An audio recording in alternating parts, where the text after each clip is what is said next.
Hello बच्चों, let's read this question. So the question says, why was the East India Company keen on expanding textile exports from India during 1760s?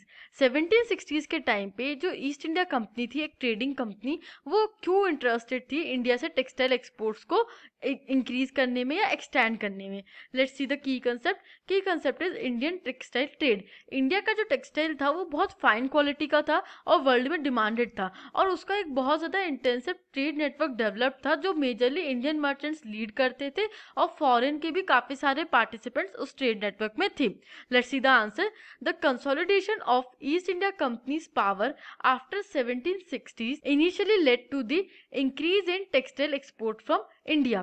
British cotton industries had not yet expanded, and Indian fine textile were in great demand in Europe. Hence, the East India Company was keen on expanding textile exports from India. क्या होता है, east India company आती है India में और power gain कर लेती है फ्रॉम द लोकल कोर्ट्स, तो कुछ एडमिनिस्ट्रेटिव और पॉलिटिकल पावर्स आ जाती है ईस्ट इंडिया कंपनी के बाद. 1760s में जब ईस्ट इंडिया कंपनी आकर के सेटअप होती है तो वो इनिशियली इंक्रीज करती है इंडियन टेक्सटाइल एक्सपोर्ट्स को.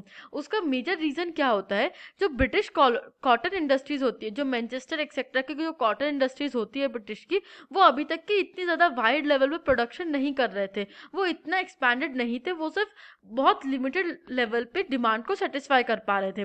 और इंडियन फाइन टेक्सटाइल जो होता है, इंडिया का फाइन टेक्सटाइल, उसकी डिमांड थी यूरोप में बहुत ज़्यादा लेवल पे. It was an great demand in Europe, और इसलिए ईस्ट इंडिया कंपनी को यहाँ पे एक बहुत बड़ी प्रॉफिट अपॉर्चुनिटी दिखती है, बिजनेस अपॉर्चुनिटी दिखती है कि वो इंडिया से टेक्सटाइल ट्रेड को एक्सपैंड करके अपना प्रॉफिट कमा सकते हैं. And hence they expand the textile trade from India in 1760s. I hope you understood this question. Thank you and best of luck.